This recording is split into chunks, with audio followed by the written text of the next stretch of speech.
Shalom, selamat pagi Bapak Ibu Jemaat Gereja Kristus Ketapang dimanapun Bapak Ibu berada. Kita berterima kasih dan bersyukur kepada Tuhan tentunya sampai hari ini Tuhan memimpin dan menolong hidup kita. Oleh karena itu kita bersyukur berterima kasih kepada Tuhan. Izinkan saya memimpin kita berdoa sebelum kita mendengar dan merenungkan firman Tuhan. Bapa Surgawi pencipta Allah langit dan bumi, Allah yang kami kenal di dalam Yesus Kristus, kami berterima kasih dan bersyukur untuk cinta kasih dan pemeliharaan Tuhan sampai dengan hari ini. Tuhan begitu mengasihi dan memberkati hidup kami, menuntun kami kepada kebenaran, dan kami terus makin bertumbuh di dalam pengenalan akan Kristus. Kiranya Roh Kudus memimpin kami dan firman Tuhan yang akan menjadi kekuatan berkat di dalam perjalanan kami sepanjang hari ini. Dalam nama Tuhan Yesus kami berdoa. Amin. Saudara sekalian, firman Tuhan terambil dari kitab Roma pasal 2 ayat 12 sampai ayat 16. Tapi saya bacakan satu ayat saja, ayat 16. Demikian firman Tuhan. Hal itu akan nampak pada hari bila mana Allah sesuai dengan Injil yang kuberitakan, akan menghakimi segala sesuatu yang tersembunyi dalam hati manusia oleh Kristus Yesus. Saudara, kitab Roma membawa satu pemahaman kepada kita bahwa orang benar itu dibenarkan bukan karena melakukan hukum, tetapi karena iman, karena percaya. Kalau kita lihat orang Yahudi sangat bangga sebagai bangsa yang dipilih oleh Tuhan, sebagai bangsa yang ditunjuk untuk membawa perkataan Tuhan, hukum Taurat di tengah-tengah kehidupan mereka. Dan kalau kita melihat hukum Taurat, sunat menjadi satu kekuatan bagi mereka bahwa mereka adalah bangsa yang dipilih dan disertai oleh Tuhan. Saudara, kehebatan Taurat kalau kita lihat begitu luar biasa. Mereka menyebut Yahudi bersandar kepada Taurat, bermegah dalam Allah. Dan dia yakin bahwa mereka adalah penuntun orang buta dan terang bagi mereka yang di dalam kegelapan. Mereka adalah pendidik orang bodoh, pengajar yang belum dewasa. Dan hukum Taurat memiliki kegenapan, segala kepandaian, dan kebenaran. Itu ayat-ayat selanjutnya yang memimpin. Tapi kita lihat bahwa di dalam mereka melakukan hukum itu, mereka sendiri yang melanggar hukum itu. Dan mereka juga tidak sampai kepada bahwa mereka mampu melakukan hukum itu. Manusia, orang-orang Yahudi dan semua gagal melakukan apa yang diberikan oleh Tuhan. Dan kalau kita melihat, saudara, sekali lagi, mereka yang memiliki hukum Taurat akan dihakimi oleh Allah juga. Mereka yang tidak memiliki hukum Taurat juga akan dihakimi oleh Tuhan juga. Manusia akan mendapat penghakiman daripada Tuhan.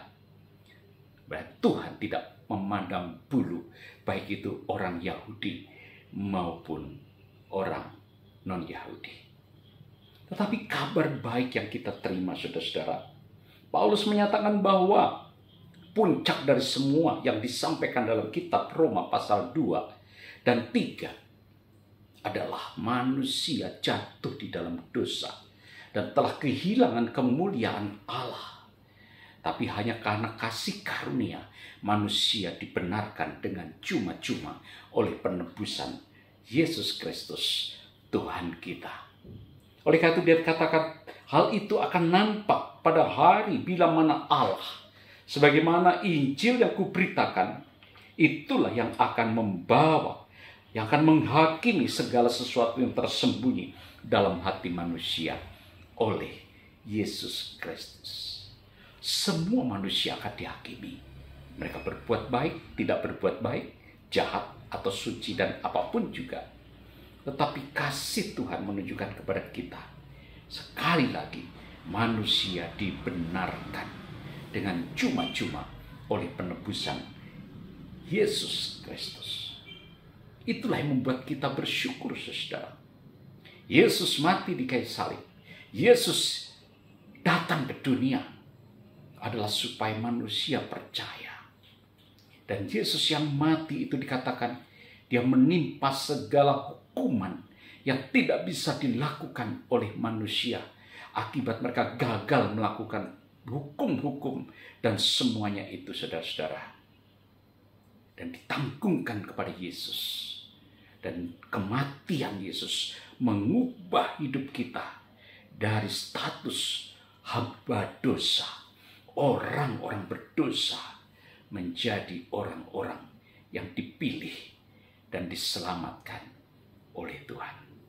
Apa yang tidak berdaya oleh daging telah dilakukan Allah dengan mengutus anaknya di dalam daging, supaya Allah menjatuhkan hukuman dalam daging itu, saudara. Sehingga Roma 8 dikatakan, karena itu demikianlah tidak ada penghukuman lagi bagi mereka yang ada di dalam Kristus Yesus. Daging tidak mampu. Paulus katakan dia mau yang berbuat baik, tetapi justru yang jahat dia lakukan. Itulah kekuatan dosa, status dosa, dan berakibat maut dan kematian. Saudara-saudara, kita berterima kasih kepada Tuhan untuk Injil, kabar baik, yang membuat kita dibaharui, yang membuat kita diselamatkan, yang membuat kita merdeka, yang membuat kita hidup di dalam kebenaran di hadapan Tuhan karena iman dan percaya kita kepada Tuhan. Oleh karena itu, sebagai orang-orang yang dikasihi Tuhan, diselamatkan Tuhan, mari kita sungguh-sungguh sebagai orang percaya kita terus belajar untuk jujur, terbuka, setia di hadapan Tuhan. Kita adalah orang berdosa yang diselamatkan Tuhan. Kita adalah orang yang dalam perjalanan kita banyak salah, tetapi Tuhan membenarkan kita. Sebagaimana Daud katakan, berbahagialah mereka yang ditutupi dosanya dan diampuni pelanggaran-pelanggarannya. Sedikit pun perbuatan baik tidak bisa menyelesaikan kebenaran di hadapan Tuhan. Tapi karena kasih karunia saja, Tuhan menolong kita. Itulah Injil yang diberitakan dalam kitab Roma. Itulah firman Tuhan yang terus diberitakan sampai hari ini. Kita bersyukur, saudara, akibat dosa adalah kematian. Tetapi sengat kematian telah dikalahkan karena Kristus juga telah mati bagi kita. Sehingga setiap orang yang percaya akan beroleh hidup yang kekal. Biarlah firman Tuhan memberi kekuatan, penghiburan, sukacita, semangat di dalam kita mengiring dan ikut Tuhan. Jangan tinggalkan Tuhan. Bahkan kita harus mengajak teman, saudara, siapapun yang belum mendengar kabar baik untuk percaya kepada Tuhan. Tuhan akan menyertai kita dan Tuhan akan memberkati kita. Terpuji nama Tuhan. Mari kita berdoa. Terpujilah nama Tuhan. Kami bersyukur, berterima kasih untuk Injil kabar baik yang terus diberitakan bahwa suatu hari penghakiman akan terjadi. Tapi kami bersyukur karena kami dibenarkan dengan cuma-cuma karena kami percaya kepada Kristus. Tuhan begitu mengasihi kami, Tuhan begitu baik bagi kami. Kuatkan setiap hati iman jemaat-Mu. Mereka yang mungkin menghadapi tantangan, kesulitan, masalah, keraguan, kebimbangan. Mereka sedang mencari-cari jalan Tuhan. Tuhan tunjukkanlah, hiburkanlah, berikanlah kepada mereka kekuatan dan kemenangan.